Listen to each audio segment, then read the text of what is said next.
ठीक है ना। तो अपन क्या कहेंगे, इसमें तो वीक फील्ड लिगेंड है, तो अपन कहेंगे भाई, और ये तो +1 ऑक्सीडेशन स्टेट होता है, +1 ही होता है, और ये -2 है, तो ये तो 0 होता है, तो आयरन इज +1, तो अपन लिखेंगे ना Fe is equal to 3d6 and 4s2।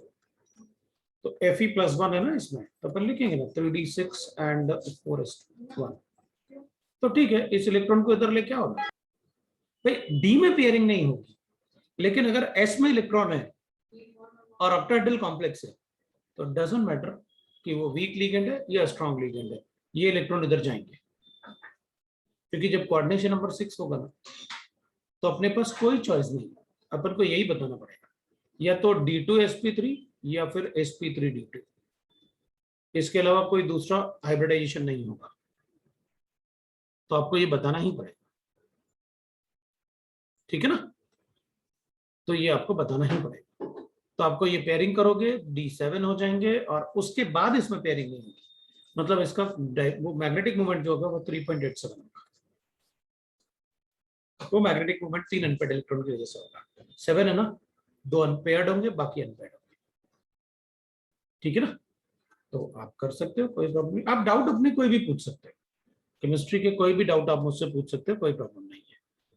बाकी ना बेटा, मतलब और मैं इसलिए नहीं ज्यादा बोलता, क्योंकि देखो अपन कमिटमेंट तो कर लो, है ना, कमिटमेंट करने के बाद अगर पूरा नहीं होता ना, तो मजा नहीं आता, है ना। लेकिन हाँ ये है कि विदाउट कमिटमेंट में बहुत कुछ करने वाला हूँ, आप टेंशन नहीं लेना, ठीक है।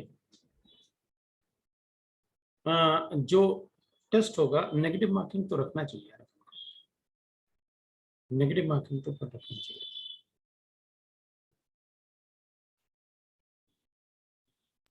सर वो यूनिट टेस्ट मतलब क्या, समझा ही नहीं कुछ। उसमें पता क्या होगा, 1 आवर। अच्छा तुम्हें तुम्हें उसमें यूनिट टेस्ट पता क्या है, एवरी संडे या Saturday what ever time it is, मैं भूल गया, वो डिस्कस किया था मैंने, वो डिस्कशन मीटिंग में था, फिर बाकी काम में मैं अपना बिजी हो गया तो मैं भूल गया, बट मुझे इतना याद है कि वो उसमें 10 क्वेश्चन पर सब्जेक्ट होंगे, 10 क्वेश्चन फिजिक्स, केमिस्ट्री और मैथ्स, तो 30 क्वेश्चन का टेस्ट होगा, every week there will be a test, तो ये 30 क्वेश्चन होंगे, उसमें टॉपिक आपको बताया जाएगा, every week there will be a test. Sir मतलब अब से हर वीक ऐसा ही चलेगा? हाँ हर वीक अभी ऐसा ही चलेगा सर, सेम? हाँ, every week there will be test, और जो 3 वीक्स के लिए, 3 weeks every week there will be a test, और 4th वीक जो होगा ना आपका, 4th संडे, उसमें आपका ये फुल टेस्ट जैसे होगा, मतलब CT-PT जैसे होगा, या तो क्यूमुलेटिव टेस्ट होगा या फिर पार्ट टेस्ट होगा, तो मतलब मंथ में 3 वीक में there every week there will be a test of 10 questions each, और 4th संडे जो होगा उसमें CT-PT जैसे होता है वैसे होगा, it is like that what is decided. Sir हाँ सर ये टेस्ट भी ऐप में ही होगा क्या, रेजोनेंस ऐप में ही देना? हाँ, आपको रेजोनेंस के ऐप में ही देना पड़ेगा, ये टेस्ट तो आपको रेजोनेंस के ऐप में ही देना पड़ेगा।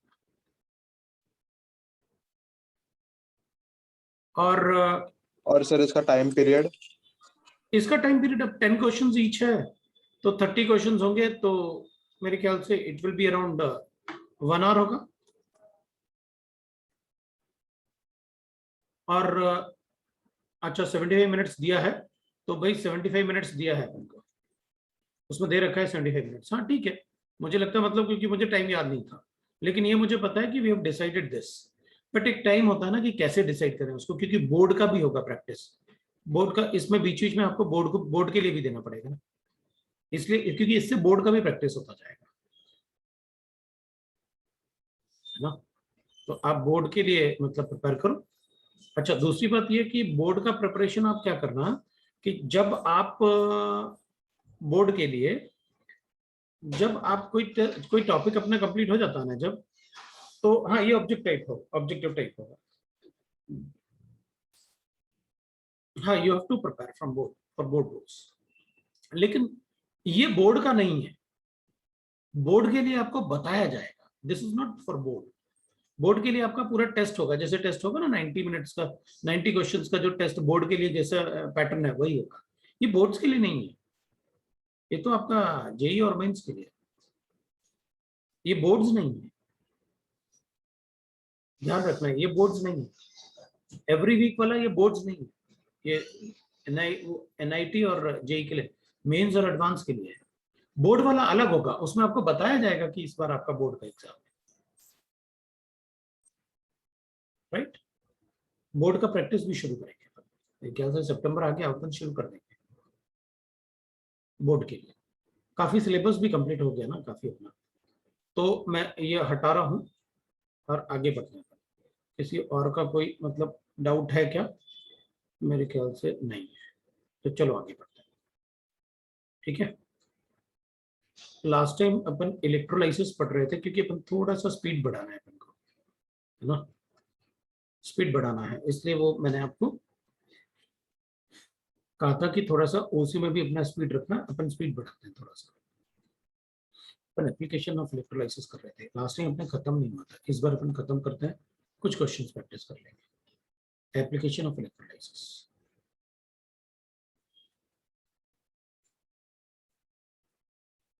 एप्लीकेशन ऑफ इलेक्ट्रोलाइसिस में last time we are discussing, I think अपन पढ़ने वाले थे इलेक्ट्रोलाइसिस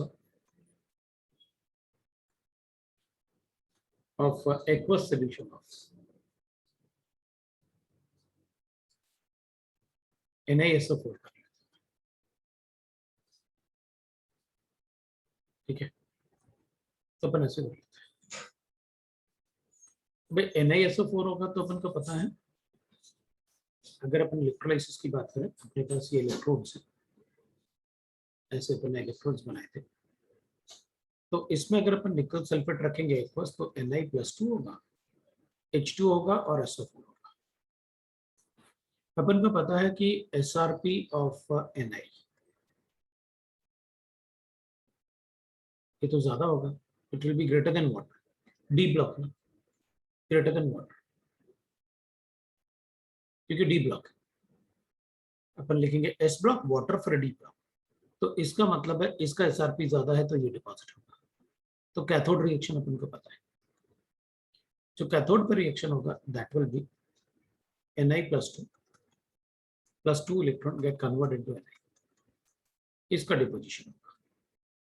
और एनोड पे वाटर का रिएक्शन होगा, तो अपन कहेंगे एनोड पे जो रिएक्शन होगा वो वाटर का होगा। सो वाटर के रिएक्शन में इलेक्ट्रॉन लॉस होंगे, तो 2 इलेक्ट्रॉन लॉस करते हैं, plus twice of H+n plus half, ये रिएक्शन होंगे अपने एनोड और कैथोड। तो इधर O2 लिबरेट हो रहा है और उधर निकल डिपॉजिट हो रहा है। अब ओवरऑल रिएक्शन नहीं भी लिखोगे तो इतना सारा अपन पढ़ चुके हैं कि आप ओवरऑल रिएक्शन नहीं भी लिखोगे तो भी चलेगा। अपने पास Na राइट ना, सॉलिड हो गया और ट्वाइस ऑफ H+n होगा और हाफ हो गया, ये बन गया। अब पता क्या होगा, अब अपने पास ऐसे होगा रिएक्शन, एक एग्जांपल लेते हैं किस टाइप से क्वेश्चन बनेगा। Suppose 500 ml of 0.2 molar NaSO4 is electrolyzed for 1 hour by passing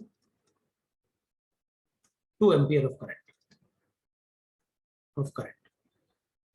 देखो थोड़ा डाटा मतलब थीम समझ लेना, डाटा क्योंकि एग्जैक्टली मैं 1 आवर के लिए कितना मतलब इक्विवेलेंट्स मतलब यूज होंगे, मे बी पॉसिबल कि मेरा डाटा थोड़ा सा इधर उधर हो जाए, लेकिन कंसेप्ट समझना कि मेरे पास एक सोल्यूशन है, ये अपन ने NaSO4 का सोल्यूशन लिया कितना 500 ml of 0.2 मोलर, मतलब अपन को पता है कि कितने इक्विवेलेंट्स होंगे इसके। So by passing this much current calculate the molarity of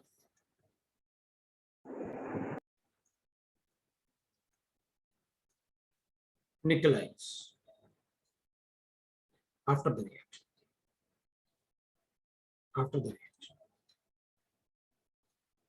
ये पूछा रिएक्शन के बाद निकल आयंस का मोलारिटी बताओ, तो अपन क्या कहेंगे, अपन कहेंगे देखो सर इनिशियली आपने कितना निकल सल्फेट था वो आपके पास है, तो मैं कहूंगा इनिशियली अपन को एक बात अच्छे से पता है कि नंबर ऑफ इक्विवेलेंट्स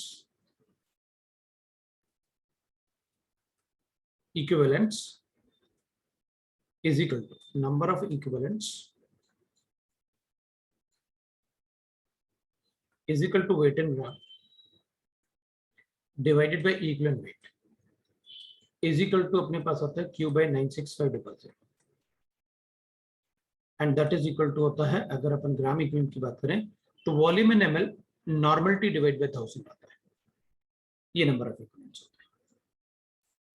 तो देख अपन को ना मोलारिटी गिवन है और वॉल्यूम गिवन है, तो मोलारिटी को नॉर्मलिटी में कन्वर्ट कर सकते हैं।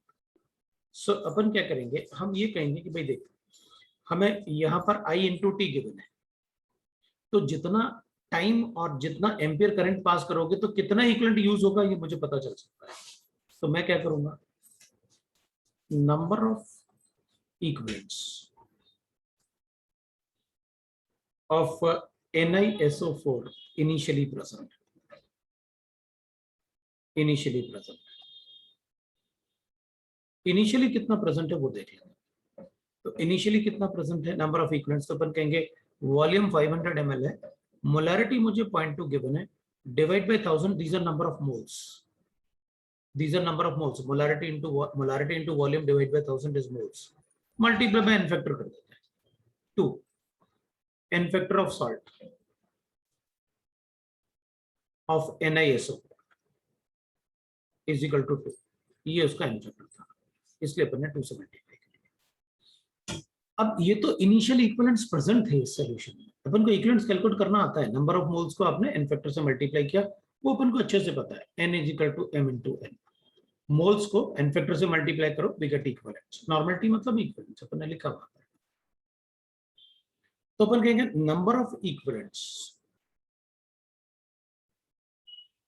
ऑफ निकल आयन डिपॉजिटेड, तो अपन कहेंगे अच्छा निकल कितना डिपॉजिट हुआ वो देख लो,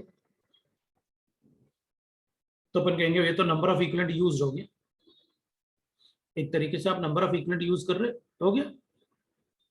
so number of equivalents deposited और यूज्ड वो हो गया, तो वो तो होगा कितना, Q by 96500 हो, 96500 कितना एम्पियर का करंट है, 2 एम्पियर का, कितनी देर के लिए पास किया, 1 आवर के लिए, इसको सेकंड्स में कन्वर्ट करो क्योंकि ये कूलम्स है, ये हो गया मिनट्स, ये हो गया सेकंड्स, और डिवाइड किससे करना है अपन को, 96500, तो कितना इक्विवेलेंट यूज हो गया, ये अपने पास आ गया, ये अपने पास आ गया। तो इक्विवेलेंट्स थे कितने आपके पास टोटल, ये यूज कितने हो गए ये, तो बचे कितने, चेक कर लेते हैं। Therefore number of equivalents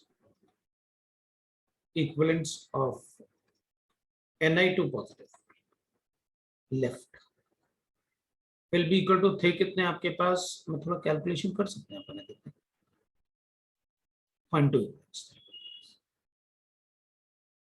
minus कर लेते हैं, इधर कुछ ऐसे हो सकता है, 36 into 2 72 by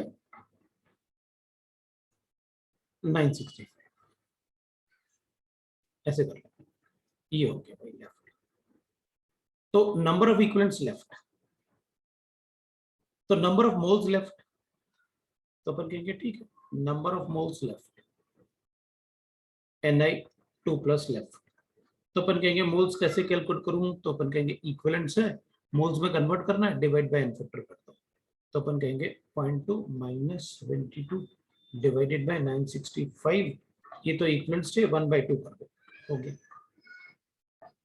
अंदर 2 को मल्टीप्लाई कर लो, तो अपने पास क्या आ गया, सो नंबर ऑफ मोल्स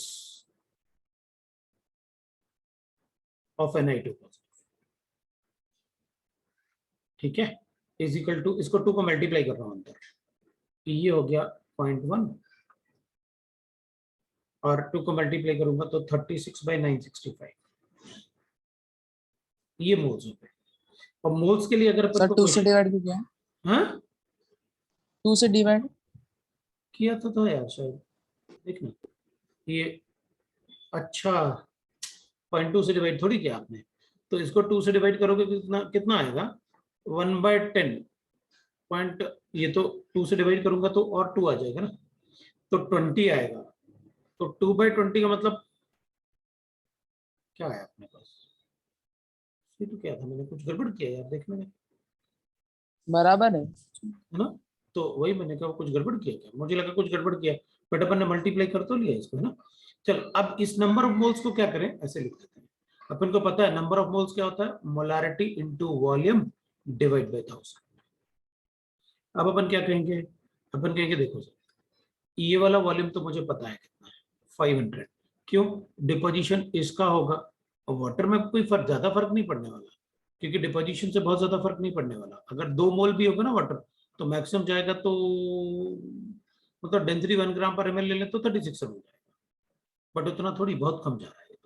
तो अपन कहेंगे ये तो सोल्यूशन का वॉल्यूम उतना ही रहेगा। लो भाई मोलारिटी आ गया, इवन क्वेश्चन में भी दे देंगे, assume that the volume of solution practically remain constant, वो क्वेश्चन में दे देंगे। लो भाई अपना आंसर आ गया, 965 को मल्टीप्लाई करो, so 960 96.5 minus 36 divided by 965 is equal to आ रहा है मेरे पास m into V divided by v, तो 500 हो गया, तो 500 लिख देते हैं अपन v की जगह, सो v की जगह अपन 500 लिख देते हैं, तो अपना काम बच जाएगा। सो 500 डिवाइडेड बाय 1000, लो भाई आपका काम बन गया। आपको पता है यहाँ पर 2 से मल्टीप्लाई करके मोलारिटी बता देना। अब बोलो तो मैं कैलकुलेट कर देता हूँ, और समझ में आ गया तो देख लो। Therefore m will be equal to कितना आ रहा है तुम्हें बता देना, m will be equal to कितना आ रहा है, कितना आ रहा है वैसे देखना, कहीं कोई मतलब मैंने गड़बड़ तो नहीं किया ना?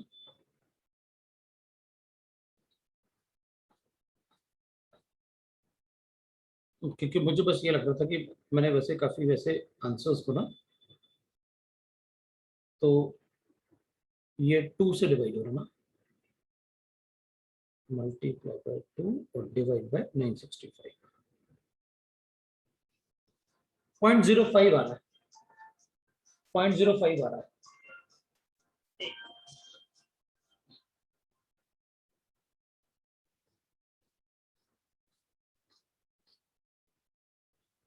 पॉइंट 0.05 आ रहा है। देखो भाई आंसर एक बार चेक कर लेते हैं।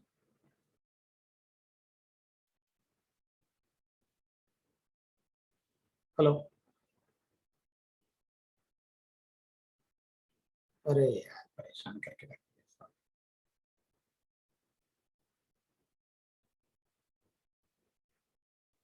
0.125 आ रहा है, एक बार देखो ना यार, कुछ गड़बड़ किया क्या मैंने कैलकुलेशन में?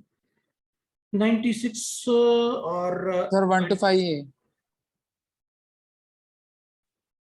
देख ले यार, मतलब एक बार, मतलब मैंने तो मतलब ठीक ठाक ही किया था यार, हो सकता है मतलब कैलकुलेशन में, इसलिए ना क्योंकि मैं ज्यादा फोकस करता हूँ कि तुमको सारा कुछ समझ में आए, इसलिए कैलकुलेशन में मैं ज्यादा नहीं बोलता कि नहीं नहीं मेरा 100%, क्योंकि फिर 100% मुझे फोकस रहना पड़ेगा, तो कर भी सकते हैं दोनों में, वैसे गलती कम ही होती है। 36.5 मल्टीप्लाई बाय 2 आ रहा था मेरा, इधर से ये 2 से कैंसिल हो रहा था ना, ये 2 से मल्टीप्लाई कर दिया, so multiply by 2 is 121, so 121 divided by 965, हाँ तो यही तो किया था मैंने। 0.125 आ रहा है, ले भाई आंसर आ गया। ये लो, मेरे ख्याल से सबको समझ में आया।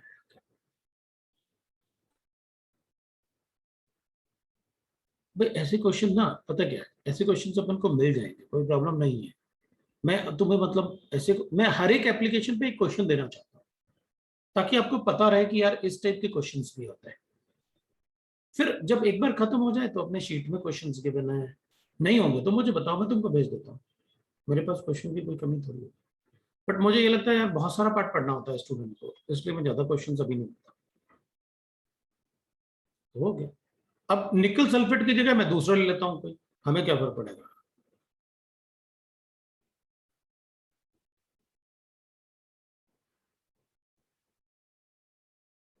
अच्छा 2 से डिवाइड क्यों किया? हाँ तो ठीक है ना, देखना अपने पास, जैसे वो कह रहा है सर ये बताओ, आपने इधर निकल इक्विवेलेंट्स लिखे हैं ऐसे, ये 2 क्यों आया? हाँ तो ये मोल्स थे ना अपने पास, ये मोल्स थे ना, मोल्स को इनफेक्टर से मल्टीप्लाई करोगे तो आएंगे ना नॉर्मलिटी, तो अपन ने नॉर्मलिटी बना लिया, मोलारिटी इंटू 2, नॉर्मलिटी बन गया, तो normality into volume divide by 1000 क्या होता है? Number of equivalents. और जब अपने पास इक्विवेलेंट्स थे तो इसको मोल्स में कन्वर्ट करना है, तो जब मेरे पास ये है और मुझे इसको मोल्स में कन्वर्ट करना है तो n फैक्टर से डिवाइड कर लिया मैंने, हो गया।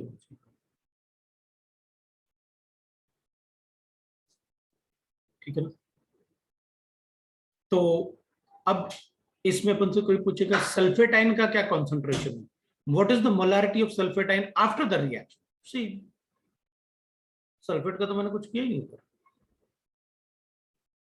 What is the molarity of sulphate.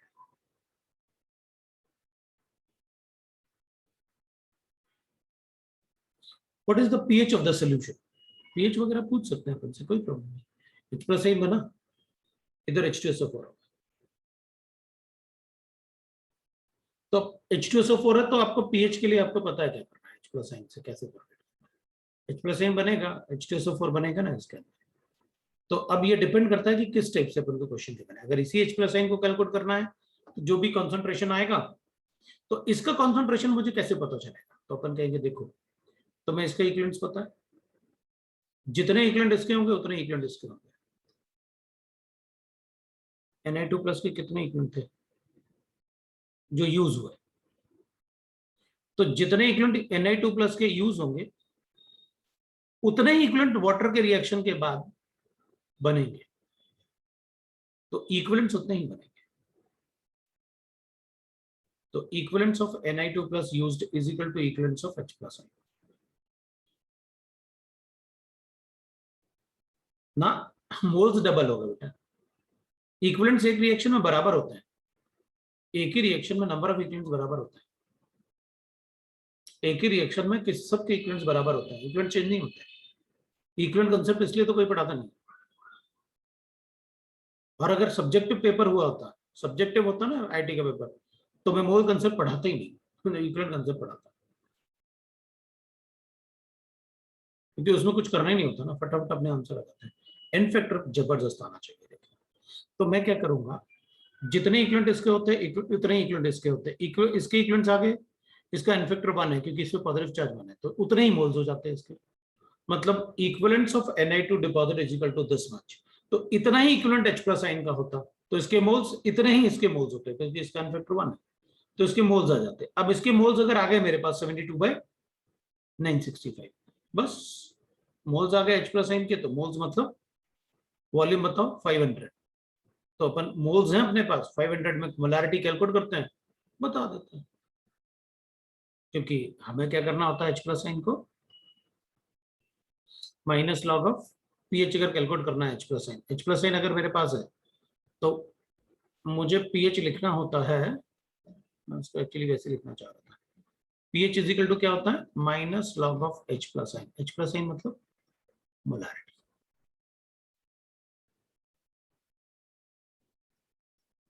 ये होता है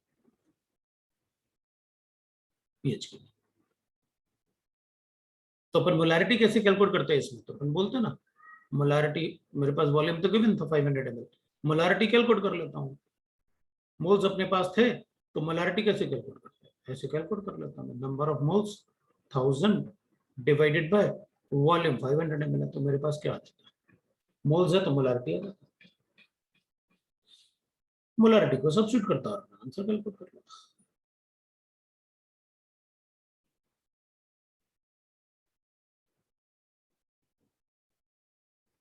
पीएच वाले सोल्यूशन भी कर सकते हैं, पीएच वाले क्वेश्चंस भी। तो अब मेन थीम तो अपना यही है कि भाई ये आना चाहिए तुमको, इसलिए हर एक एप्लीकेशन का एक क्वेश्चन बता रहा हूँ कि आपको सभी टाइप के एप्लीकेशन आए, आप सभी टाइप के एप्लीकेशन से एक क्वेश्चन करें। अब दूसरे एप्लीकेशन पे चलता है, मेरे ख्याल से इसके बाद जो एप्लीकेशन अपन ने किया था वो डिकम्पोजिशन इलेक्ट्रोड्स पे आ गए थे। चलो डिकम्पोजिशन इलेक्ट्रोड्स की बात करते हैं, इलेक्ट्रोलाइसिस ऑफ डिकम्पोजिशन इलेक्ट्रोड्स। अब अपन कहेंगे सर डिकम्पोजिशन इलेक्ट्रोड्स में क्या, उसमें आप क्या बता सकते हो, तो चलो अपन लिखते हैं electrolysis of copper sulphate using copper electrodes. That is decomposition electrode. तो ठीक है, अपन कहेंगे हमारे पास ऐसे कॉपर सल्फेट आप बनाओ, कोई प्रॉब्लम नहीं।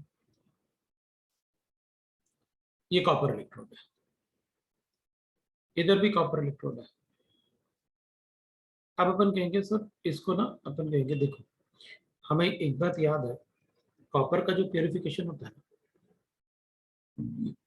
वो अपन कैसे करते हैं? Purification, refining of copper metal. Upon copper sulphate ले लेते हैं, इसमें Cu प्लस और सल्फेट है, और इसमें वाटर भी आता है, और इसमें वाटर भी आता है। ठीक है, अगर आपको याद होगा थोड़ा सा, ये इलेक्ट्रोलाइसिस ऑफ कॉपर काफी पढ़ाया जाता है अपन को, मतलब छोटे क्लासेस में भी अपन काफी पढ़ते हैं। तो अपन को क्या बोलते हैं, इधर इम्प्योर कॉपर है और ये प्योर कॉपर है। हम क्या करते हैं, हमें पता है एसओ, इधर तो कॉपर का एसआरपी वैल्यू जो है इज पॉजिटिव, महंगे वाले मेटल है।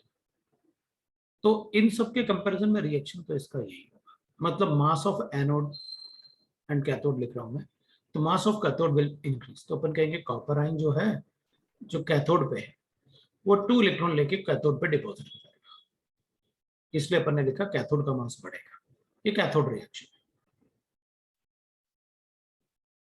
अब अपन एनोड रिएक्शन की बात करते हैं। तो एनोड में क्या रिएक्शन होगा, तो अपन कहेंगे इसका एसओपी और कॉपर का एसओपी, अगर तीनों का एसओपी कंपेयर करें तो कॉपर का एसओपी सबसे बड़ा होता है। पहले भी बताया मैंने, एसओपी वैल्यू से कॉपर का, नीचे लिख देता हूँ ना, थोड़ा छोटा लिखूंगा तो गड़बड़ ना हो। एसओपी की बात करें तो कॉपर का अगर एसओपी लिखेंगे, ऑक्सीडेशन पोटेंशियल, तो कॉपर के लिए अपन लिखेंगे दैट इज -0.34, वाटर के लिए लिखूंगा तो इट इज -1.23, और अगर सल्फेट के लिए लिखूंगा तो it is -2.0। These are SOP values in volts. तो सबसे ज्यादा किसका है? कॉपर का। इसका मतलब है कॉपर यहाँ डिसॉल्व होने वाला है, कॉपर यहाँ डिसॉल्व होने वाला है। इसका मतलब है कि जितना अपन यहाँ पर लिखेंगे जो एनोड रिएक्शन, उसमें क्या होगा, कॉपर सॉलिड जो है ऑफ एनोड, वो कन्वर्ट होगा कॉपर आयन में in the solution. Anode reaction हो रहा है, plus that is 2 electron. This is your overall reactions. Overall reaction हो जाएगा कॉपर एट द कैथोड, ये तो सॉलिड लिखते रहेंगे अपन, तो कॉपर एट द एनोड, ये अपने पास copper ion at the anode, ये सेल रिएक्शन। अब अपन कहेंगे ठीक है, इसमें जितना कॉपर इधर डिपॉजिट होगा उतना ही कॉपर इधर ब्रेक भी होगा, जितना कॉपर डिपॉजिट होगा उतना ही कॉपर ब्रेक भी होगा। इसका मतलब है कॉपर सल्फेट का इसके अंदर सॉल्यूशन का कंसंट्रेशन जितना इनिशियली था उतना फाइनली भी होगा, जितना इनिशियली था उतना फाइनली भी होगा। अब इसमें इम्प्योर, तो कभी कभी अपन से पता क्या पूछेंगे, अब सबको याद रहेगा कि भाई जितना कॉपर इधर डिपॉजिट होगा उतना इधर ब्रेक भी होगा। तो अपन कहेंगे जितना मास इसका इंक्रीज होगा उतना ही मास इसका डिक्रीज होगा, तो बोलेंगे गलत, इधर इंप्योरिटीज भी तो थे। फिर मान लो अपन ने ये 10 ग्राम लिया था, इसका मास अगर 2 ग्राम बढ़ गया तो ये 2 ग्राम थोड़ी डिजोल्व होगा, उससे ज्यादा होगा, क्योंकि 2 ग्राम तो मुझे कॉपर चाहिए, बाकी इंप्योरिटीज, मतलब इसके मास में ज्यादा डिक्रीज आएगा और इसके मास में इंक्रीज कम होगा। इसके मास में डिक्रीज ज्यादा आएगा, इसके मास में इंक्रीज कम होगा। तो उस टाइप से पूछ सकते हैं। दूसरा, इसमें जो मड निकलेगा, मड का मास कितना होगा, तो अपन कहेंगे देख भाई जितना, मान लो यहाँ पर इसका 3 ग्राम डिसॉल्व हुआ और ये 2 ग्राम डिपॉजिट हुआ, तो जो 1 ग्राम आया होगा वो मड आया होगा, उसको अपन कहते हैं एनोड मड। जो ये इंप्योरिटीज होते हैं, impurities are called anode mud, are anode. Impurities को कहते हैं अपन एनोड मड, थोड़ा सा दूर लिख देता हूं, आर एनोड मड। और एनोड मड में भी क्या होगा पता, सिल्वर होगा, गोल्ड होगा, प्लेटिनम होगा, ये होता है। मतलब अगर ये सिल्वर इलेक्ट्रोड होते तो एनोड मड इज दिस, मतलब जो इम्प्योरिटीज होते हैं, आप इतना अगर आप ध्यान रख सकते हो तो इतना ध्यान रख लो कि सस्ते वाले मेटल में महंगे वाले मेटल्स जो होते हैं वो मड होते हैं, इम्प्योरिटी होता है सस्ते वाले मेटल में। जैसे सिल्वर लिक्विड है होता ना इम्प्योर सिल्वर, तो उसमें गोल्ड और प्लेटिनम होते हैं इम्प्योरिटीज। तो सस्ते वाले मेटल को जो अपन इलेक्ट्रोलाइसिस करते हैं तो महंगे वाले मेटल उसमें एनोड मड होता है, ये ध्यान रखो। तो अपन से गलती सर पर ये मेटल्स प्रेजेंट होने चाहिए ना किसी नहीं, ये वाले प्रेजेंट तो इम्प्योरिटीज जैसे प्रेजेंट होंगे ना, जब अपन उसको ओर से माइंस से लेके आते हैं तभी होता है, वो रिफाइन नहीं हो पाता। सर। तो बाद में इन एनोड मड से भी हम लोग एक्सट्रैक्ट कर सकते हैं नहीं, अब तो वो हो गया ना एनोड मड, तो अपन क्या करेंगे पूरा इससे पानी निकाल देंगे सोल्यूशन, बाद में जो इम्प्योरिटी नीचे बचेगा उसको निकाल देंगे, उसको अच्छे से डिसॉल्व करेंगे और फिर कॉन्सेंट्रेटेड HNO3 में डिसॉल्व करेंगे, तो सिल्वर तो डिसॉल्व हो जाएगा, ये दोनों उसमें भी डिसॉल्व नहीं होंगे, तो ये डिसॉल्व हो गया। अब अपन क्या करेंगे, इसका प्रेसिपिटेट बना देंगे। अब वो प्यूरिफिकेशन रिफाइनिंग ऑफ सिल्वर होगा। अब मैं रिफाइनिंग ऑफ सिल्वर में नहीं जाना चाहता, फिर ये दोनों सिर्फ एक्वा रीजन में डिसॉल्व होते हैं, इसलिए कॉन्सेंट्रेटेड HNO3 में सिर्फ ये डिसॉल्व, तो वो इलेक्ट्रोलाइसिस का पार्ट आ जाएगा। फिर अपन इलेक्ट्रोलाइसिस में भी ये वर्ड आएगा एनोड मड, तुरंत समझ में। और ये से क्वेश्चन पूछते हैं पता मेंस और उसमें एडवांस में कि what will be the anode mud when the electrolysis of silver take place, तो पता रहेगा what is the anode mud. तो अपन वहां पर एग्जांपल लिखा होगा, बताओ एनोड मड क्या होता है, तो उनको पता रहेगा जो इससे महंगा है वो उसके मड होंगे, वही बता, दैट इज द, ठीक है ना। तो इस टाइप से मतलब अपन से क्वेश्चन पूछ सकते हैं इसमें, भाई एनोड मड क्या होगा, डिपोजिशन हुआ तो कितना जितना डिपोजिशन इसका होगा उतना ये डिसॉल्व होगा, अगर प्योर होगा तो उतना ही डिसॉल्व होगा, इम्प्योर होगा तो उससे ज्यादा डिसॉल्व होना पड़ेगा। तो अपन कहेंगे अच्छा बताओ ये कितना डिपॉजिट हुआ, तो कहेंगे बताओ कितनी देर के लिए आपने करंट पास किया, कितना टाइम, कितना करंट कितनी देर के लिए पास किया, बता दो तो मैं इक्विवेलेंस बता देता हूँ। इसका n फैक्टर 2 है, मैं मोल्स कैलकुलेट कर लूंगा, एटॉमिक मास से मल्टीप्लाई करूंगा तो वेट आ जाए। तो concentration of copper sulfate remain constant in the cell, CuSO4 remain constant in the cell, constant in the cell, है ना। mass of mass increased for of anode cathode is always less than or equal to mass decrease in anode, लेकिन कभी ये बड़ा नहीं हो सकता इससे, क्योंकि इसके साथ तो इम्प्योर लिखा ना आपने, तो मड भी तो आएगा, तो ठीक है फिर वो कम इंक्रीज होगा या फिर इक्वल हो सकता है अगर आपने ये भी प्योर ले रखा है तो, नहीं तो नहीं, इसलिए मैंने इक्वल वर्ड भी लगा दिया। इम्प्योर होगा तो फिर ये इक्वल वर्ड भी नहीं लगा, ये भी नहीं लगाऊंगा इक्वल का साइन, वो भी हटा। तो अब क्वेश्चन हो सकता है ऐसे कि भाई बताओ, क्वेश्चन है कैसे अपन ने ले लिया भाई, कैलकुलेट द टाइम राइट ना फॉर डिपोजिशन ऑफ, है ना। सो अपन लिखेंगे डिपोजिशन ऑफ 3.28 ग्राम ऑफ 3.3 ग्राम भी कर सकते हो, 28 gram of copper at cathode when 2 ampere of current is passed। तो अपन कहेंगे सर कोई प्रॉब्लम नहीं है, हम तो कैलकुलेट कर सकते हैं इसमें। भाई आपको क्या आंसर आपको चाहिए, कैलकुलेट द टाइम, तो मुझे पता है भाई वेट आपने दे रखा है, weight in gram divided by equivalent weight is equal to I into T divide by 96500। क्या चाहिए अपन को, वेट आपने 3.28 गिवन है, ये अपन को पता है 65.5 होता है, कॉपर 63.5, 63.5 होता है, मल्टीप्लाई पे कर लेता हूँ इजिकल टू पर, और एन फैक्टर इसका कितना होगा, कॉपर का कितना पॉजिटिव चार्ज 2 है तो n factor 2, so divide by 2 कर लेता हूँ तो इक्विवेलेंट वेट आ जाएगा। Atomic mass divided by n factor, और I कितना गिवन है 2, T मुझे कैलकुलेट करना है, 96500 मेरा आंसर आ गया, लगाया।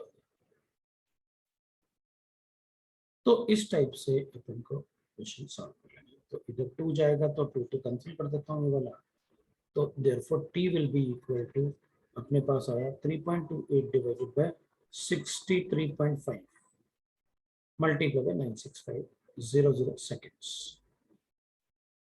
ऐसे कर लेंगे। ये 32.8 कर लेते हैं तो 1 0 चला, बाकी कैलकुलेशन कर लेंगे, बाकी कैलकुलेशन करके बताएगा। तो इस टाइप से क्वेश्चंस अपन से पूछ सकते हैं।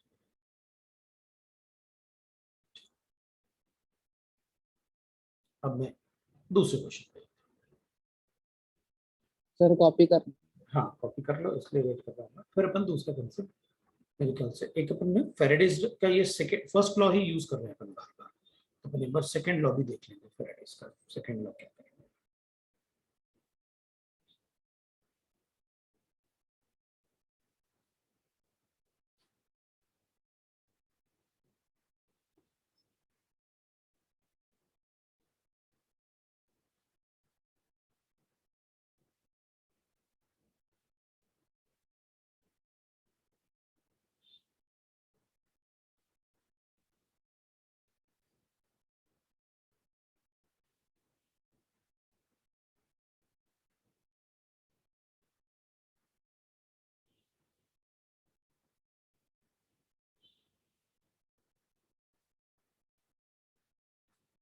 अच्छा आंसर बता रहे हैं 4984.5 सेकेंड्स। ठीक है, फिर अपन देख लेंगे क्वेश्चन में क्या गिवन है, उसके हिसाब से आंसर लिख देंगे। अगर आवर्स में गिवन है तो आवर्स में कन्वर्ट कर लो, बता दो। सर वो इक्विवेलेंट वेट की तो डिवाइड बाय 2 क्यों किया? इक्विवेलेंट वेट तो अपन को पता है ना, एटम के लिए equivalent weight will be equal to atomic weight divided by n factor, ये बताया था मैंने, अपन n फैक्टर पढ़ा हाँ था ना सर। इलेक्ट्रोलाइसिस से पहले, तभी तो बताया था। तो एटॉमिक मास ऑफ कॉपर है 63.5 डिवाइड बाय 2 कर लो।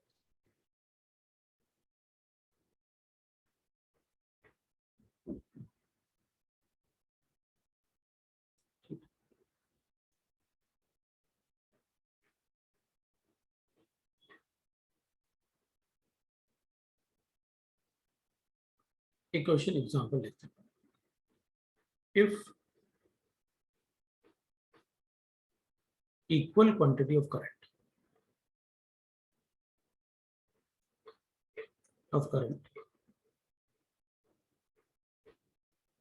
अच्छा लास्ट पेज अभी भी नहीं लिखा, लिखो यार थोड़ा जल्दी लिखो, ताकि फिर अपन मतलब वो कर लें।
डन हो सर। गया?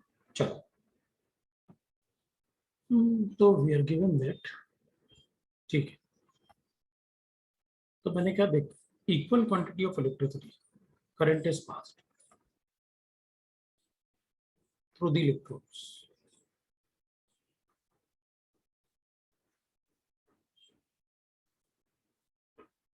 through the cells, through the electrolytic cell,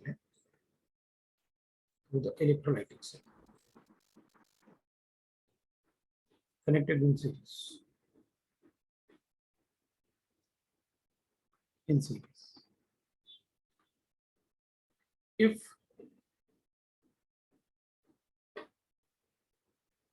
2.16 gram of silver is deposited at one of the electron. Calculate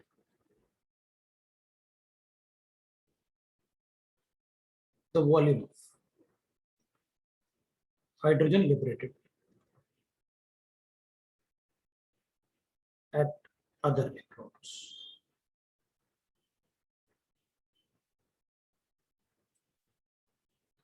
देख भाई, अब जो भी हो, जितने भी सेल लगाओ, हमें ये फर्क नहीं पड़ता कितने सेल लगा रखे हैं। मुझे सिर्फ फर्क पड़ता है कि इनमें जो सेल्स हैं, हर एक इलेक्ट्रोड पे नंबर ऑफ इक्विवेलेंट्स हमेशा सेम रहेंगे। मतलब जितना अब किस सेल में सिल्वर था, किस सेल में हाइड्रोजन लिबरेट हुआ, मुझे कोई फर्क नहीं पड़ता। अगर एक इलेक्ट्रोड पे आपने मुझे सिल्वर दिया है, तो किसी भी इलेक्ट्रोड पे हाइड्रोजन लिबरेट हो, इक्विवेलेंट्स दोनों के बराबर होंगे। Number of equivalents on each electrode क्या होता है? बराबर होता है। फ्रॉम सेकंड, है ना, from second law of Faraday, if same quantity of electricity is passed, of charge is passed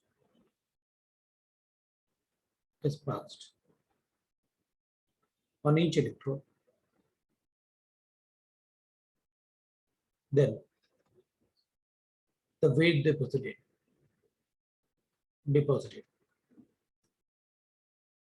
is proportional to equivalent weight. Is proportional to equivalent weight. Equivalent weight.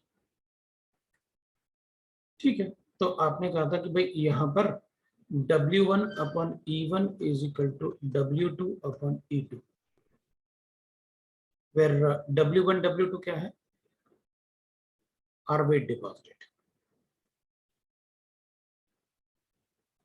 और E1 E2 क्या है? R equivalent weight. तो अपन कहेंगे ये तो number of equivalents होता है, weight in gram divided by equivalent weight, number of equivalents होता है। Therefore I can write that weight in gram, so equivalents of silver is equal to number of equivalents of H2. अब इससे कोई फर्क नहीं पड़ता, हमें तो इक्विवेलेंट से मतलब है। इसके इक्विवेलेंट्स मुझे गिवन है, नंबर ऑफ इक्विवेलेंट्स कितने, वेट कितना गिवन है इसका 2.16, सो 2.16। सिल्वर का वैलेंसी 1 होता है, इसलिए इसका एन फैक्टर 1 है। एटॉमिक मास 108 है और डिवाइड बाय 1 होगा, because n factor of silver is 1।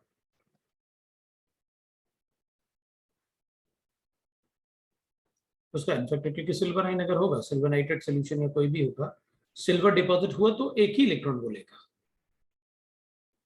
So I got that. अब हाइड्रोजन के लिए क्या करना है अपन को, तो ये number of equivalents of hydrogen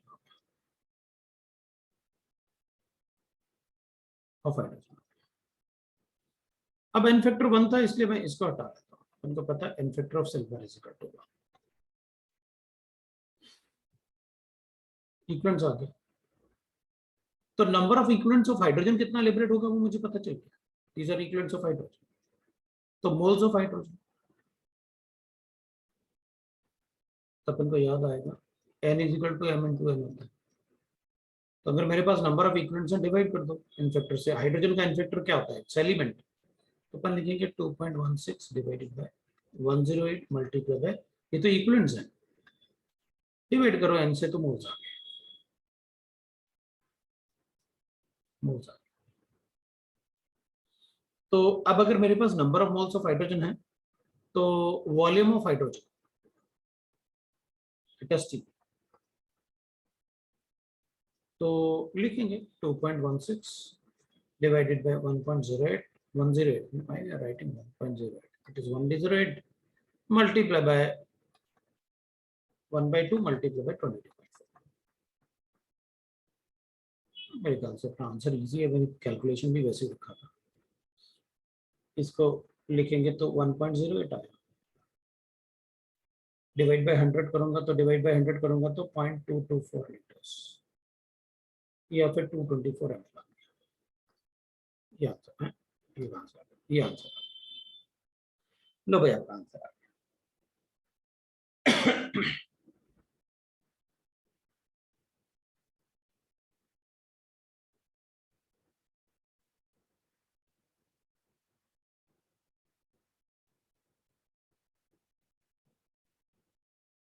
यही पढ़ा था।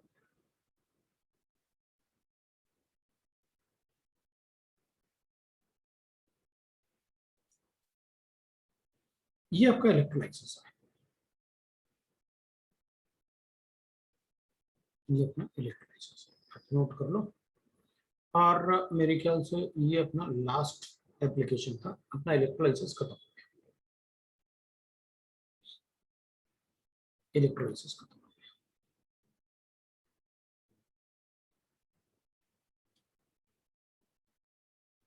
इलेक्ट्रोलाइसिस पढ़नी खत्म कर दी।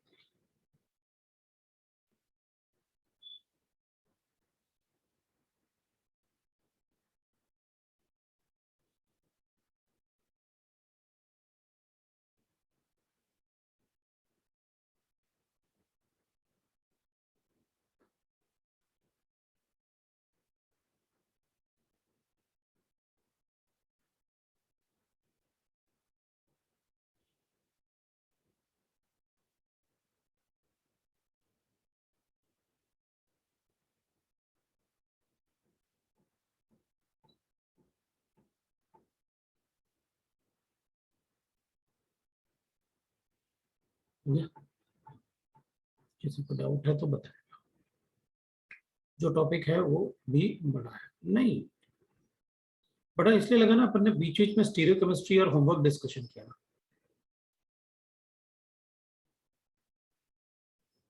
एक्यूमुलेट होगा ना, एक्यूमुलेट क्या एक्यूमुलेट करता है अपन ने, तो एक्यूमुलेटर वाला पार्ट कौन सा?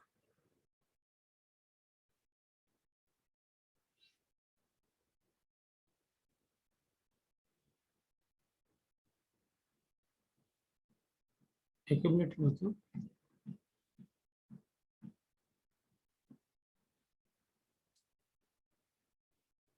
हम्म, तो ये आपका मतलब आप डिस्कस कर सकते हो। सर n फैक्टर तो 1 था ना, हाँ इसलिए तो इसको डिवाइड बाय 1 किया था इधर। डिवाइड बाय 2 किया। अच्छा ये तो इसके इक्विवेलेंट आए थे ना, ये तो सिल्वर के इक्विवेलेंट्स हो गए ना, सिल्वर नाइट्रेट जो भी सिल्वर होगा।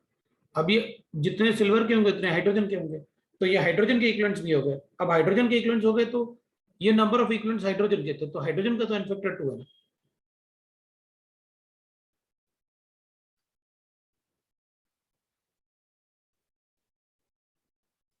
इक्विवेलेंट्स ऑफ H2 बराबर थे ना वो, ये दोनों के इक्विवेलेंट्स बराबर होंगे ना, तो इसके इक्विवेलेंट्स आ गए, क्योंकि इसका मास गिवन था अपन को, हाइड्रोजन का थोड़ी मास गिवन था। तो इसके इक्विवेलेंट से मैंने इसके इक्विवेलेंट्स कैलकुलेट किया और उतने इक्विवेलेंट H2 के होंगे, तो H2 के भी इक्विवेलेंट्स इतने हो गए। तो अब H2 के मोल्स कैसे कैलकुलेट करूंगा, तो इक्विवेलेंट किसके हो गए ये H2 के, तो फिर मोल्स कैलकुलेट कैसे करूं, उसका n फैक्टर से डिवाइड करूं। बोलो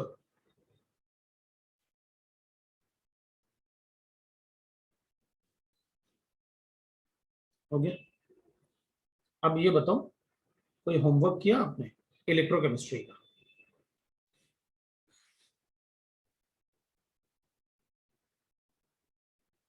बोलो। इलेक्ट्रोकेमिस्ट्री का कोई होमवर्क नहीं दिया था? अरे दिया ही नहीं? अरे यार, फिर तो तुम्हारे मजे हो गए। कुछ भी होमवर्क नहीं यार, दिया तो हो गए। अरे यार, ये तो मुझसे गलती हो गई फिर तो मैंने गलती की। अभी होमवर्क लिखो, अपना होमवर्क तो ज्यादा हो जाएगा यार।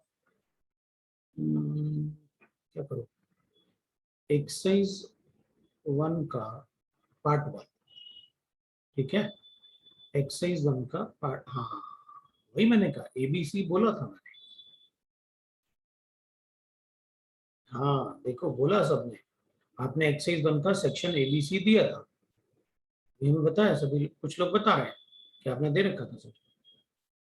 तो अब चलो कोई बात नहीं, मान लेता हूँ कि मतलब अपन मतलब नहीं किया आप लोगों ने, तो मैं ऐसे कर लेता हूँ, पार्ट 1 एंड 2 से कर लो, सेक्शन ए टू ई कर लेते हैं बस। इसमें 2 से 3 सेक्शन तो बिल्कुल इजी होंगे, तो सेक्शन डी और ई ही होंगे सॉल्व करने के लिए, बाकी सब इजी होंगे। तो आपको सेक्शन ए टू ई करना है, पार्ट 1 पार्ट 2 लेके नेक्स्ट टाइम पहले डिस्कस करूंगा, उसके बाद ही आगे बढ़ूंगा, क्योंकि पहले डिस्कशन उसके बाद आगे बढ़ना चाहिए। डिस्कशन करोगे तो अपन सीखेंगे भी ना ज्यादा, जितना ज्यादा डिस्कशन करेंगे उतना सीखेंगे। तो पहले अपन अब, सिंस मुझे नहीं लगता कोई होमवर्क आपने किया होगा, नहीं किया तो अपन आगे शुरू कर लेते हैं अभी, लेकिन ये पहले डिस्कस करूंगा फिर पढ़ाऊंगा,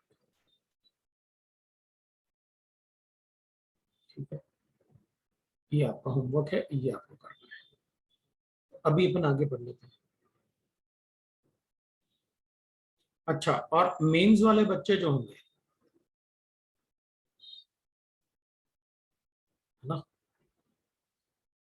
हाँ, इलेक्ट्रोकेमिस्ट्री, जबकि पता, इलेक्ट्रोकेमिस्ट्री बहुत इजी है, अगर क्वेश्चन सॉल्व नहीं करोगे तो टफ लगेगा, इसलिए तो मैंने कहा पहले क्वेश्चन करेंगे उसके बाद ही आगे पढ़ाऊंगा, नहीं तो नहीं पढ़ाऊंगा, क्योंकि मैंने जो बताया है उससे अपने सारे क्वेश्चन सॉल्व हो जाएंगे, इसलिए मैंने कहा पहले क्वेश्चन सॉल्व करूंगा, ताकि तुमको कॉन्फिडेंस आएगा यार, अरे सब तो सर ने बताया मुझे, तो इसलिए पहले क्वेश्चन करेंगे। आपको मतलब कुछ चीजों में आपको बड़ा डर लग रहा होगा, अरे यार ये कैसे होगा, ये तो मेरा आंसर ही नहीं आ रहा, और पता चला कि अरे यार ये तो बड़ा इजी होता है, सर ने सब कुछ तो बता रखा है, मुझे उसको मतलब कैसे अटेम्प्ट करना है वो नहीं है, ये भी बहुत बड़ी बात है, तो वो करना कंपलसरी है। मेंस वाले बच्चे ना जो होंगे ना, इनका मैं एक डाउट क्लास, एक क्लास डिस्कशन के लिए अलग लगाऊंगा, जो मेंस वाले बच्चे हैं इनका डिस्कशन के लिए अलग से डाउट क्लास लगाऊंगा, मेंस वाले बच्चों का अलग से एक डिस्कशन क्लास लगाऊंगा। हाँ,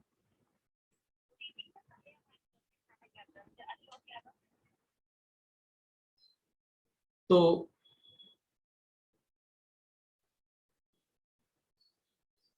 आ, नहीं, अब क्या करेंगे ना, अभी जो भी लेक्चर करेंगे ना, क्योंकि मुझे लग रहा था अगर उसी भी साथ में लेना है और बहुत सारे साथ में लेना है तो थोड़ा टाइम लगता मुझे, तो मैं मेंस वाले बच्चों का डिस्कशन अलग कर लूंगा, ऐसे कुछ कर लूंगा, एक एडवांस वाले बच्चे अलग कर लेते हैं, मेंस वाले अलग कर लेते हैं। वैसे तो बेस्ट ये रहता है मेंस वाले बच्चों का मतलब अलग ही कर दो, बैच ही अलग कर दो, मैंने तो सजेस्ट यही किया था, लेकिन अब क्या ना कि थोड़ा सा मिसमैच हो रहा है सिलेबस, तुम लोगों का सिलेबस, नहीं तो मैं मेंस वाले सारे मेंस वाले बच्चों का अलग कर देता, चलेगा, अगर वो चाहे तो सॉल्व कर सकते हैं, लेकिन मेंस वाले बच्चे मेंस वाला ही सॉल्व करें, क्योंकि वो दिमाग से वो उनके दिमाग में यही रहता है कि हमें मेंस वाला पढ़ना है। एडवांस वाले बच्चों को, क्योंकि फिर बाद में क्या होगा ना, कोलराजुला तो काफी बाकी है, अभी अभी तो शुरू भी नहीं किया, चल शुरू करते हैं। हाँ, ये आप डिस्कस कर लेना, ये वाला पार्ट आप देख लेना, शीट आपको मिल गया होगा इलेक्ट्रोकेमिस्ट्री का, शीट तो सारे ही आ गए एडवांस वाले, तो अभी अपन शुरू करेंगे इलेक्ट्रोलाइटिक कंडक्टेंस, इलेक्ट्रोलाइटिक कंडक्टेंस अपन शुरू करेंगे। अब वैसे तो अपन सिर्फ कंडक्टेंस लिख सकते हैं कि व्हाट इज कंडक्टेंस लगता है, देखो भाई एक बात होता है, अपन को पता है कंडक्टर्स दो टाइप्स होते हैं, एक तो मेटालिक होता है, एक इलेक्ट्रोलाइटिक होता है।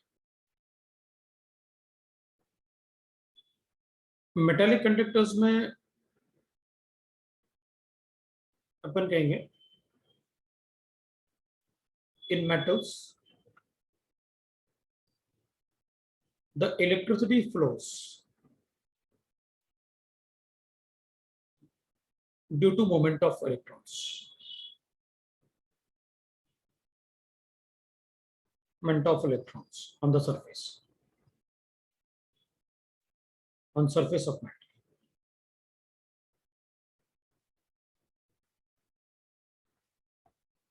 That is metallic conductors. So no change in mass, in mass of electrode. तो इलेक्ट्रोड में मास का भी चेंज नहीं होता, लेकिन इलेक्ट्रोलाइटिक कंडक्टेंस जो होते हैं,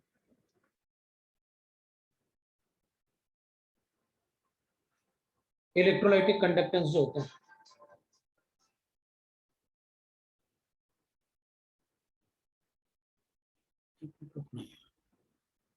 हेलो, हाँ जी,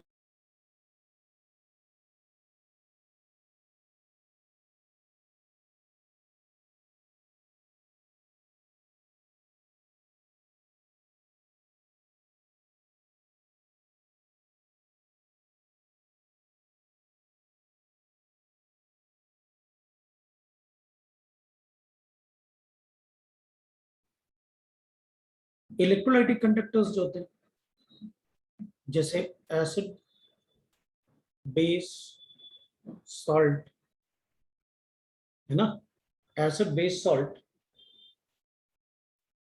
the electricity flows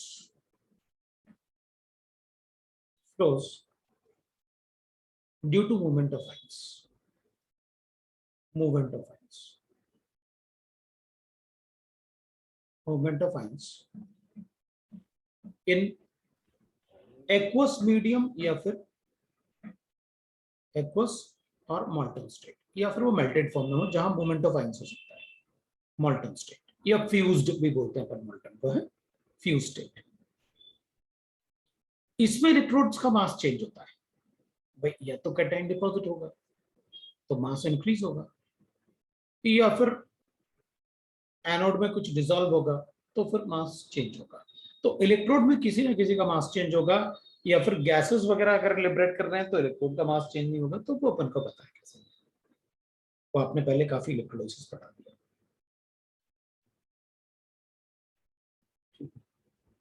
सो इसमें द मास ऑफ इलेक्ट्रोड्स में change.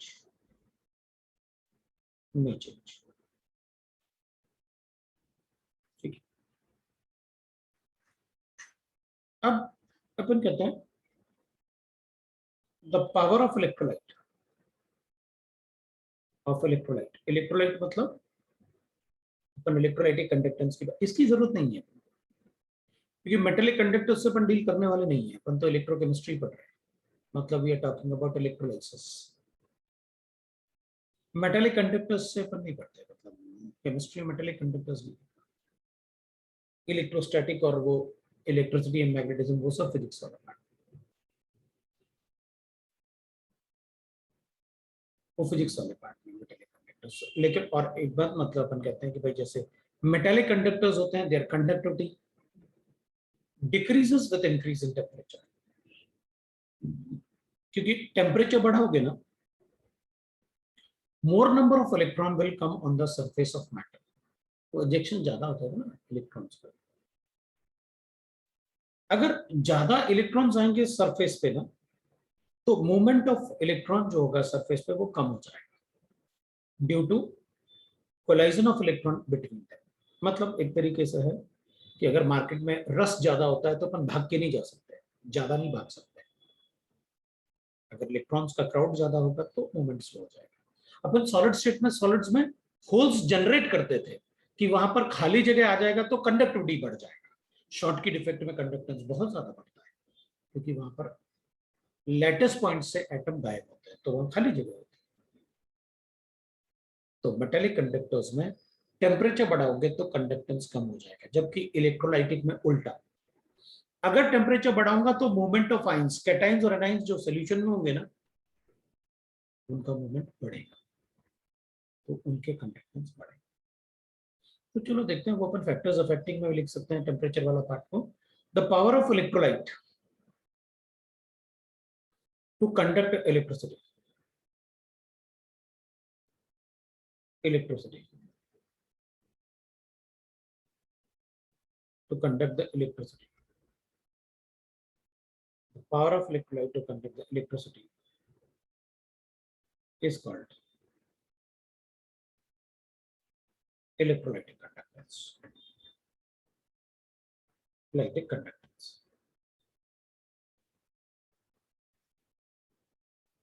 As the metallic conductors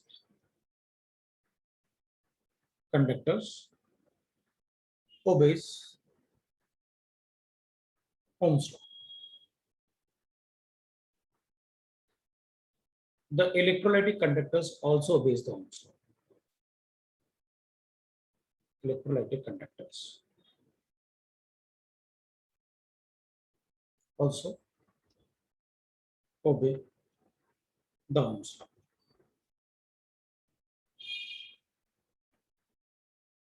ठीक है, तो we know that V is equal to IR होता है, I करंट होता है, R रेजिस्टेंस होता है और V पोटेंशियल डिफरेंस होता है. मेरे ख्याल से अपन सबको पता है ये क्या होता है. ओम्स लॉ कैसे बोल सकते हैं, हमको सबको पता है ये क्या होता है. ठीक है, potential difference is equal to current into resistance. तो resistance we know that, so they will follow the Ohm's. It means that जो इलेक्ट्रोलाइटिक कंडक्टेंस होते हैं उसमें भी रेजिस्टेंस आता है. So in metallic conductors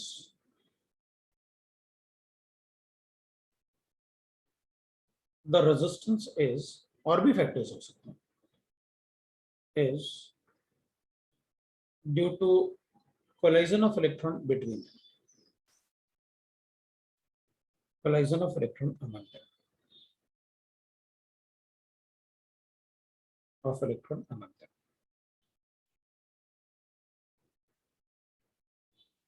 Similarly,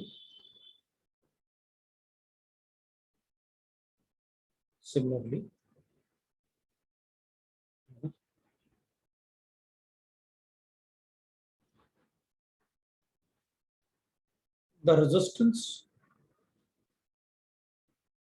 in electrolytic conductors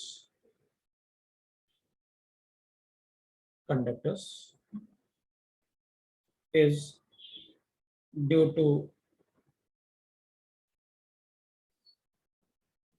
अपन ऐसे लिख सकते हैं, due to we can write that attraction among the, due to attraction among ions, among cations and anions,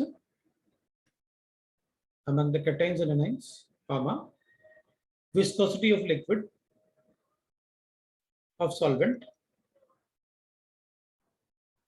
etc. थोड़ा सा लिख लेते हैं कि what are the factors on which the resistance will depend, क्योंकि वो अपन से क्वेश्चन में पूछ सकते हैं. Factors affecting the electrolytic conductance. So that is a resistance of electrolyte.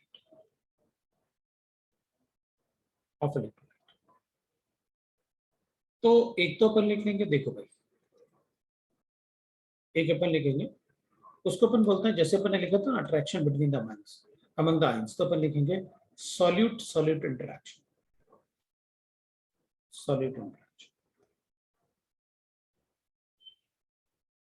अगर कैटायंस और एनायंस में अट्रैक्शन ज्यादा होगा, अट्रैक्शन बिटवीन कैटायंस और एनायंस, तो ऑब्वियस सी बात है भाई, कैटाइन जाना चाहता है कैथोड की तरफ, अगर एनाइन उसे पुल करेगा तो उसका मूवमेंट टुवर्ड्स द कैथोड कम हो जाएगा. मूवमेंट कम होने का मतलब है रेजिस्टेंस बढ़ गया.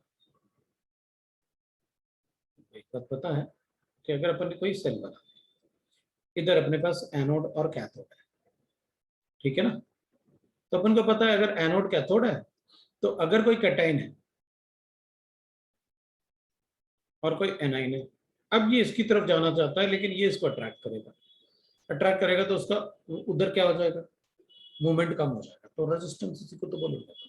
या बी इधर जाना चाहता है लेकिन ए उसको अट्रैक्ट कर रहा है, तो रेजिस्टेंस। सो अपन कहेंगे इलेक्ट्रोलाइटिक कंडक्टेंस कम होगा अगर ये ज्यादा, मतलब they are inversely proportional. So electrolytic conductance is inversely proportional to the attraction among the cations and anions. Electrolytic conductance inversely proportional to the attraction between cations and anions. Cation and anion. So उससे movement towards the electrode कम हो जाएगा. That is. Next पे चलते हैं. इसका अपन solid solid interaction.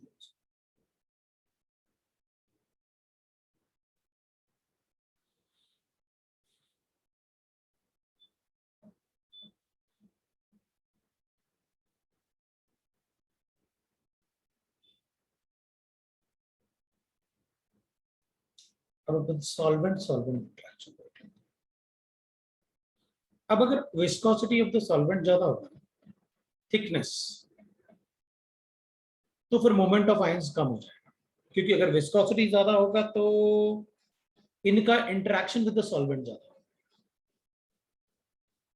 सो अगर thickness of the, जैसे water में NaCl का मूवमेंट ज्यादा होगा एज कंपेयर टू NaCl का मूवमेंट इन अदर लिक्विड जैसे ग्लिसरॉल वगैरह है, क्योंकि ग्लिसरॉल वगैरह में क्या होगा, उनका आपस में सॉल्वेंट का अट्रैक्शन अगर ज्यादा होगा तो वो कैटायन एनायन को भी अपनी तरफ ज्यादा अट्रैक्ट करेंगे, क्योंकि उसकी अट्रैक्ट करने की टेंडेंसी ज्यादा होगी. तो उसको लिखते हैं अपन solvent solvent interaction. Solvent solvent interaction,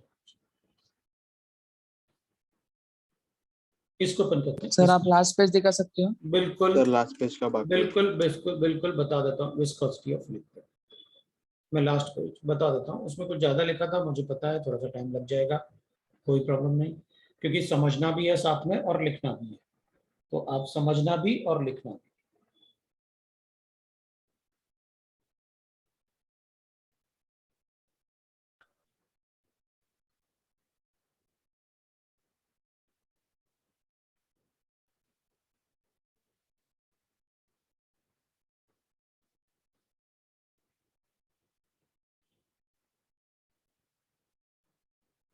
but बता देना कि डन हो गया सर.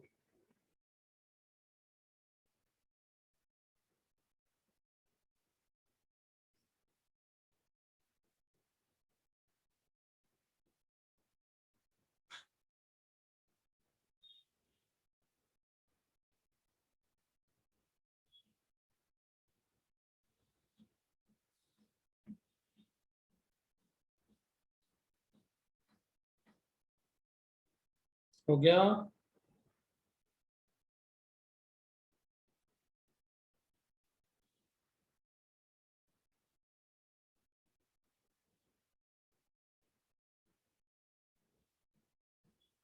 ठीक है,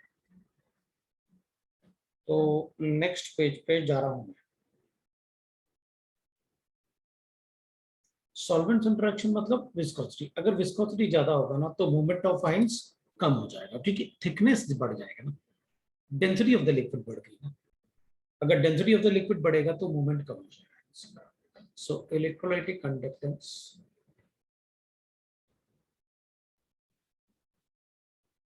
is inversely proportional to viscosity of liquid.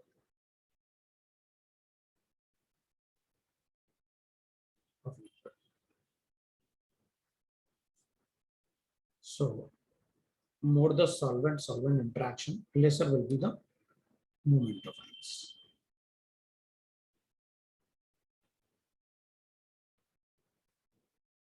Solvent-solvent interaction, lesser will be the movement of ions. Movement of ions.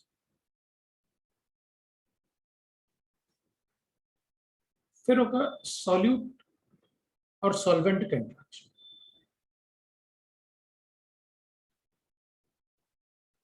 तो अपन कहेंगे सॉलिड सॉल्वेंट का मतलब सीधी बात है hydration of ions, hydration of ions.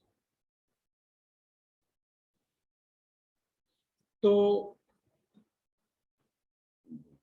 अपन कहेंगे एग्जांपल ले लेंगे, जैसे लिथियम है, सोडियम है, पोटेशियम है, और रुबिडियम है और सीजियम। हाइड्रेशन अपन को पता है, hydration energy is inversely proportional to radius of ions. तो अगर रेडियस ऑफ आयन छोटा होगा तो हाइड्रेशन बहुत ज्यादा होगा, तो इलेक्ट्रोलाइटिक कंडक्टेंस किसका ज्यादा होगा, इससे, इसका इससे। सो अगर सॉल्यूट और सॉल्वेंट, ये सॉल्यूट है और सॉल्वेंट में अगर इंटरेक्शन ज्यादा होगा तो लिथियम का साइज ऐसे हो जाएगा, और हाइड्रेशन होने के बाद ये वाटर मॉलिक्यूल बैठ गया उसके ऊपर, वाटर। जबकि सीजियम ऐसे होगा, सीजियम का खुद का साइज बड़ा है लेकिन हाइड्रेशन ज्यादा नहीं हो पाएगा, क्योंकि positive charge on the surface area is very less. इसका खुद का साइज छोटा था लेकिन हाइड्रेशन बहुत ज्यादा था, ठीक है। So electrolytic conductance inversely proportional to solid solvent.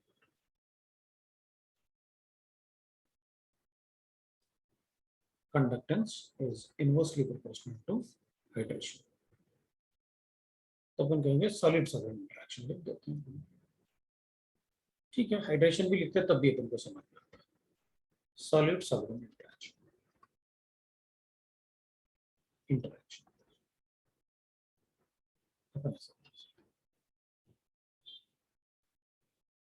अगर अपन प्रेशर की बात करें या पहले अपन टेम्परेचर की बात करें, क्योंकि अब टेम्परेचर फैक्टर,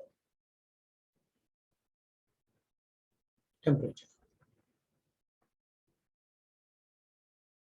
है ना। अगर अपन टेम्परेचर की बात करें तो अपन को एक बात पता है,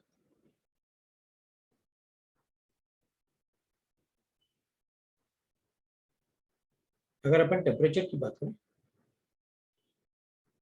तो टेम्परेचर इंक्रीज करने से अब सॉलिड सॉल्वेंट, मतलब इनके जो आपस में अट्रैक्शन थे, अब टेम्परेचर बढ़ाने से तो बॉन्ड ब्रेक हो जाते हैं, ये तो ब्रेक हो गई होगा हाइड्रेशन वाला से। वाटर का इससे अट्रैक्शन क्या होगा भाई, पार्शियल अट्रैक्शन ही तो है। लिथियम क्या करेगा, वाटर से ऐसे अट्रैक्टेड था, अभी अब टेम्परेचर बढ़ा होगा तो ये टूट जाएगा, इसका हाइड्रेशन नहीं, तो फिर ये कम हो गया तो कंडक्टेंस बढ़ गया। Viscosity of the liquid decrease होती है टेम्परेचर बढ़ाने से। जैसे ऑयल होता है, कितना थिक होता है, जब अपन उसे गर्म करते हैं तो उसे हीटअप करते हैं तो वो उसका थिकनेस कम हो जाता है, विस्कोसिटी कम हो जाती है। तो टेम्परेचर बढ़ाने से विस्कोसिटी कम होगी, विस्कोसिटी कम होगी तो कंडक्टेंस बढ़ेगा। टेम्परेचर बढ़ाने से सॉल्यूट सॉल्यूट इंटरेक्शन भी कम होगा, क्योंकि केटाइन्स और एनाइन के बीच में जो अट्रैक्शन है, अभी अपन तो बॉन्ड ब्रेक कर रहे हैं, ये तो सिर्फ अट्रैक्शन की बात कर रहे हैं। तो टेम्परेचर बढ़ाने से जो अबव 3 फैक्टर्स हैं वो कम हो रहे हैं, तो इलेक्ट्रोलाइटिक कंडक्टेंस बढ़ेगा on increasing the temperature.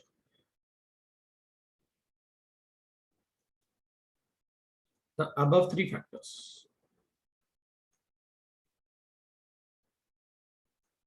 factors decreases. So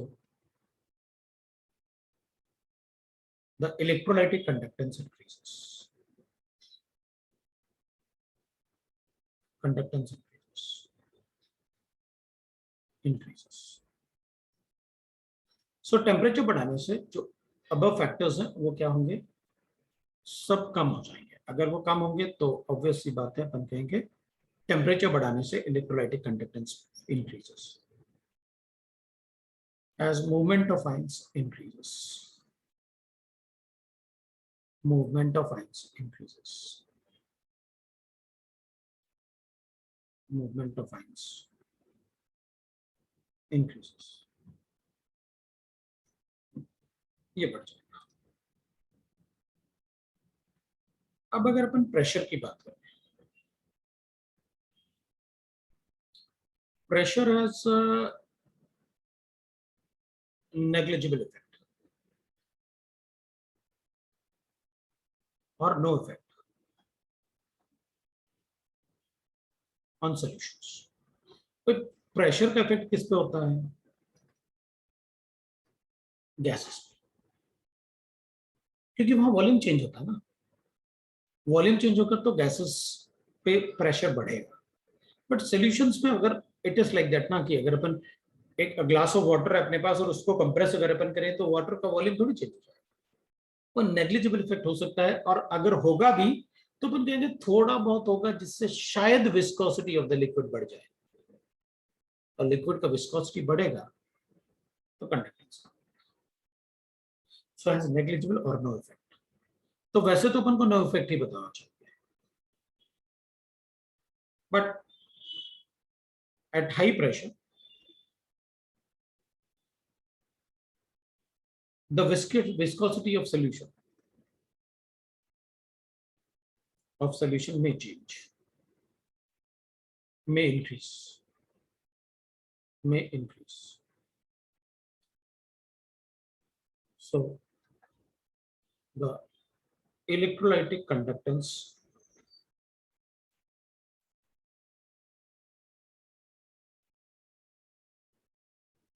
may decrease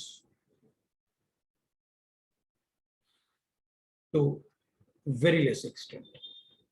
मतलब अगर अपन को आंसर बताना ही पड़ा तो वैसे तो अपन नो इफेक्ट बताएंगे, लेकिन अगर प्रेशर काफी ज्यादा बढ़ा रहे हो आप तो नेग्लिजिबल इफेक्ट बता दूंगा कि शायद अगर विस्कोसिटी बढ़ गया लिक्विड का बहुत ज्यादा कंप्रेशन से, तो अपन ये बता सकते हैं कि भाई ठीक है, फिर उस केस में थोड़ा सा कंडक्टेंस कम कर सकता हूँ, वेरी लेस एक्सटेंट, इस टाइप से अपन बता सकते हैं।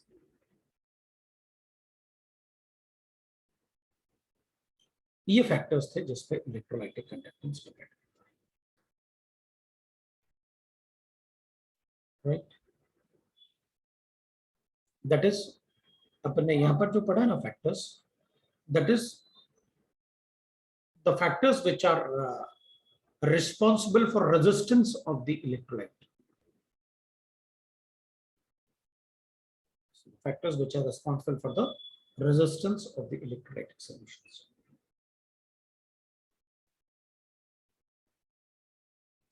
तो ये फैक्टर्स हैं जिससे कि इलेक्ट्रोलाइटिक सॉल्यूशन में रेजिस्टेंस बढ़ेगा तो कंडक्टेंस कम।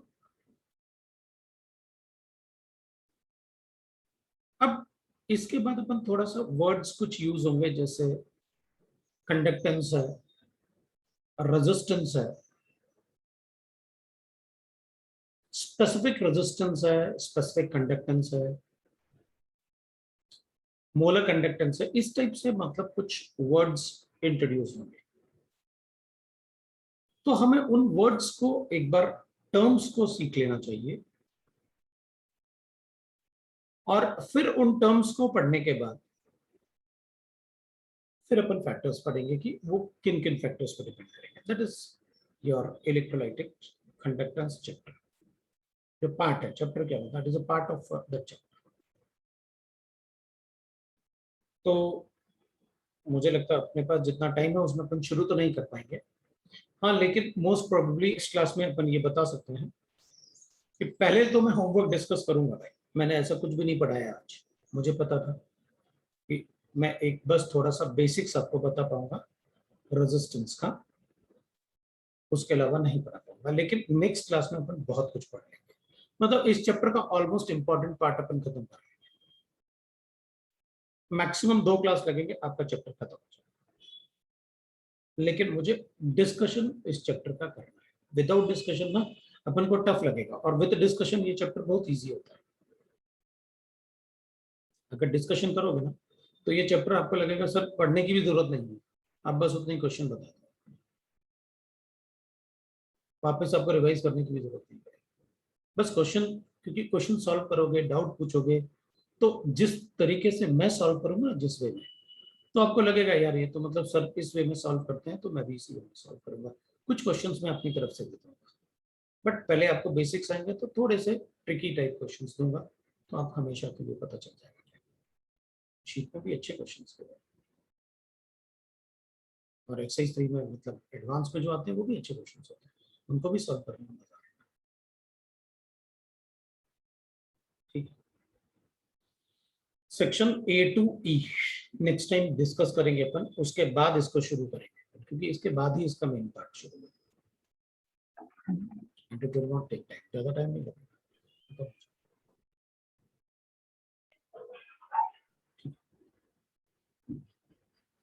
तो भाई आज तो अपन इतना ही पढ़ने वाले हैं।